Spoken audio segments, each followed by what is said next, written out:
Эти соски.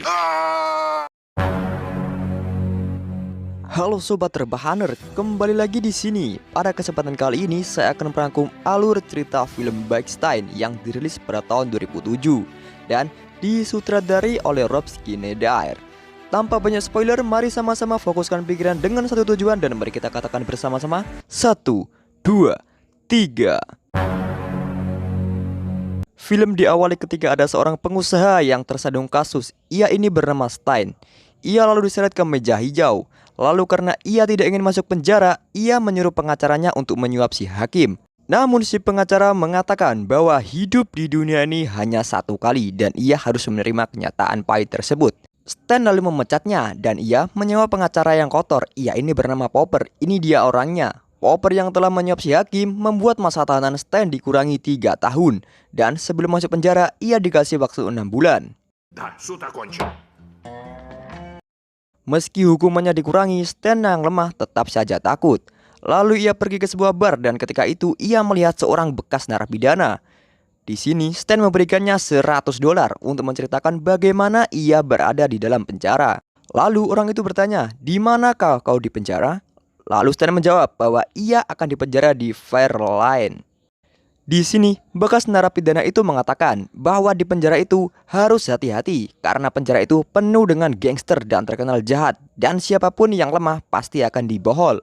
Lalu Stan memperlihatkan tato ibunya dan mengatakan apakah ini cukup untuk menakuti mereka? Lalu bekas narapidana itu mengatakan itu sudah cukup untuk menjadikan bukti bahwa kau akan dibohol. Lalu di sini istri Stan yang bernama Midi memotivasi Stan agar ia tidak menyerah. Masa menipu aja ia bisa, tapi masuk penjara ia tidak bisa. Lalu Stan yang termotivasi akhirnya mentato lubang bawah punggungnya agar ia tidak dibohol. Lalu ia menyuruh istrinya untuk memboholnya karena supaya ia yang menjadi orang pertama yang membohol dirinya. Lalu Stan berlatih bela diri, namun ia malah dipukuli habis-habisan. Полегче. Stan yang malu lalu memukul lawannya tanpa peraturan dan ia diusir dan diberi pelajaran oleh sang pelatih. Lalu ketika Stan akan pulang, ia bertemu seseorang yang bernama The Master. Ini dia orangnya. The Master berbicara tentang kekuatan dan seni bela diri dan menunjukkan kekuatannya dengan memukul tembok hingga hancur. Stan yang terpengaruh pun mengikutinya dan akan belajar dengan The Master. Lalu di hari pertama, Stan disuruh minum jus jeruk jeroan sapi yang akhirnya karena ia ingin kuat, ia pun meminumnya. Lalu Stan dilatih kebal tubuh dan diajari kebal pentil agar pentilnya juga kuat. Lalu ia diperlihatkan jurus maut milik The Master yang tidak pernah ia ajarkan kepada siapapun. Jurus itu bernama Jari Kematian. Lalu Stan disuruh mencobanya dan membuat jarinya patah seketika.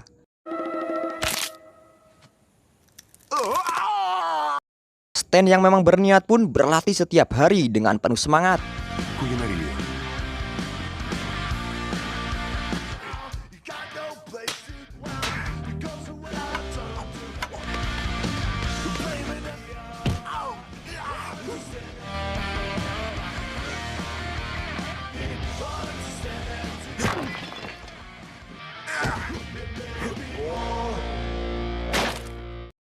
Dan di hari ketika ia akan masuk penjara, ia diantar oleh The Master dan pengacaranya.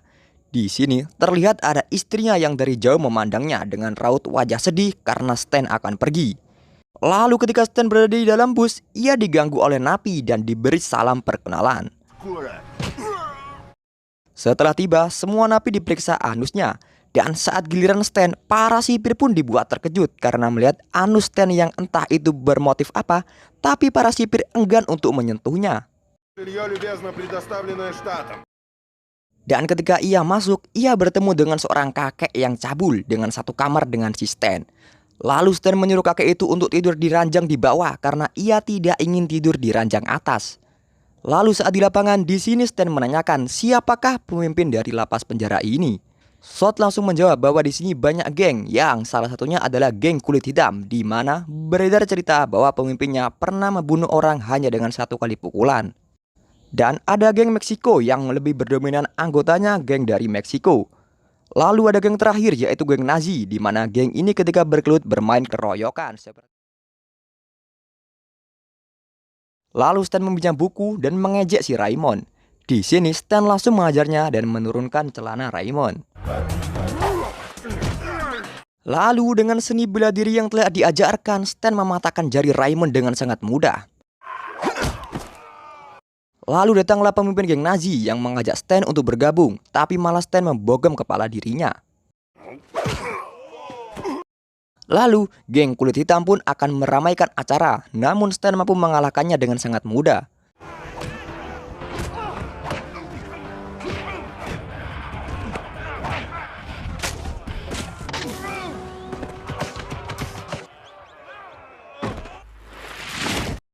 Lalu Stan dihadapkan oleh kepala sipir.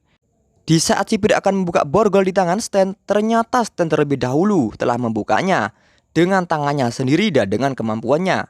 Lalu kepala sipir memberitahu bahwa alasan Stan dipenjara di sini adalah agar Stan dapat membantunya untuk membangun bangunan untuk menghasilkan uang. Lalu Stan mengiyakan karena ia diiming-iming akan dikurangi masa tahanannya. Lalu seketika Stan mandi, di sini ada ketua dari geng Nazi yang membalas dendam atas kejadian kemarin. Namun Stan yang telah menguasai ilmu bela diri, ia mampu menangkisnya dan melawan dengan menggunakan senjata sabun yang telah dibentuk senjata.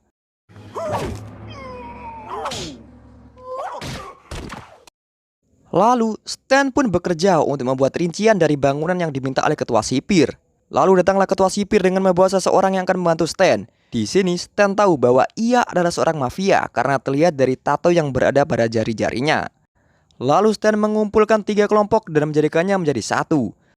Lalu Stan berbicara bahwa ia telah membuat aturan baru, bahwa tidak ada lagi kekerasan fisik ataupun kekerasan seksual, dan jika ada yang melawan, maka akan berhadapan dengan dirinya. Berkat kata-kata si Stan, di sini datanglah 3 pemuda yang berterima kasih kepada Stan dan mereka ingin menjadi bawahan Stan. Lalu semua pun ikut menjadi bawahannya si Stan, dan kini di lapas itu hanya tersisa 1 geng yang dipimpin langsung oleh si Stan itu.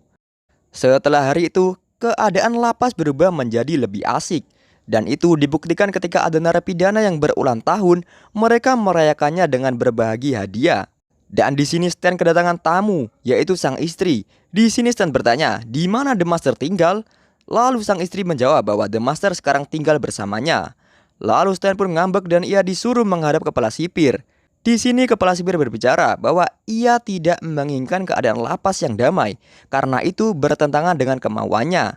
Karena ketika lapas damai dan ada wali kota yang datang melihatnya, maka lapas tersebut tidak jadi ditutup karena keinginannya untuk membangun bangunan yang akan menghasilkan uang. Karena Stan diancam tidak akan diturunkan masa tahanannya, maka ia pun mengiyakannya. Untuk sedikit membuat Stan takut, maka kepala sipir menyuruh si mafia untuk menunjukkan kemampuannya. Lalu di sini Stan dibuat bingung di mana ia masih memperdulikan perhatian lain, tapi di sisi lain ia ingin mengajar The Master karena telah berselingkuh dengan istrinya. Dan di sini Stan berubah sikapnya dan ia menjadi orang yang acuh tak acuh akan pertahanan. Entah apa yang mereka lakukan sekarang ia tidak peduli lagi. Lalu banyak tahanan yang berkelahi karena Stan tidak peduli lagi.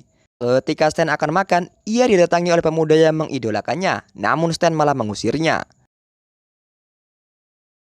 Di sini, Sot pun menjauhinya karena sifat Stan yang telah berubah. Lalu di sini kepala sipir mengundang Dewan Wali Kota yang pada pukul 12 nanti para tahanan akan dikumpulkan. Lalu saat mereka berkelahi, mereka akan ditembaki dan tidak ada alasan lagi bagi Dewan Wali Kota untuk menutup penjara tersebut. Dan impian kepala sipir akan terwujud. Lalu sesuai janji, kepala sipir menyuruh Stan untuk bertemu Dewan Bebas Bersyarat agar Stan dapat keluar. Karena tidak tega dengan pertahanan, Stan malah mengolok-olok Dewan Bebas Bersyarat sehingga mereka menolak Stan untuk dibebaskan. Lalu di saat keluar, di sini Stan bertemu The Master dan istrinya dan terungkap bahwa The Master memiliki penyakit impoten yang mustahil The Master akan selingkuh dengan istrinya. Lalu di saat akan berkumpul, para tahanan diberi senjata agar mereka berkelahi dan di saat itu para sipir akan menembakinya. Lalu Stan pun membogem sipir dan berniat membatalkan kesepakatannya dengan kepala sipir. Namun di sini ia dihalangi oleh mafia yang ternyata ia adalah murid pertama dari The Master yang sering diceritakan.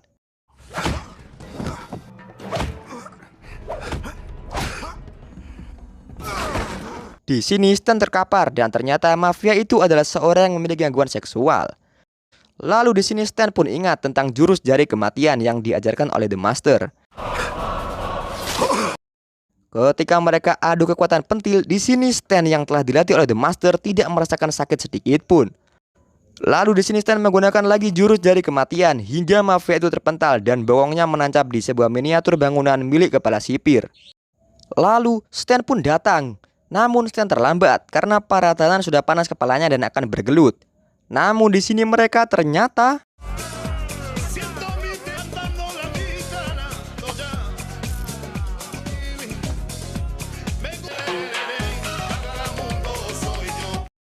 lalu kepala sipir menyuruh sipir untuk menembakinya. Namun sipir itu tidak mau. Masa karena tarian ia harus menembaki para tahanan?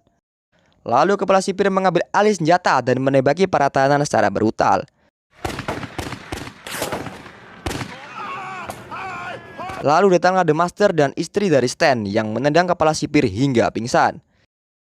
3 tahun telah tiba. Di sini Stan akan pergi. Namun di sini para tahanan bersedih karena Stan akan pergi. Karena jasa Stan, sampai-sampai ada tahanan yang mentato wajah Stan. Lalu Stan pun kembali dan hidup bahagia. Dan di sini The Master ikut tinggal bersamanya hingga waktu yang belum tahu. Dan film pun tamat. Ending yang sangat mengestankan. Ya cukup sekian pertemuan kita. Itulah film yang dapat kita rangkum. Pesan yang dapat kita ambil adalah jangan sekali-sekali membolos sama jenis, karena itu dilarang agama. Oke, cukup, terima kasih dan mari saya ucapkan 1, 2, 3.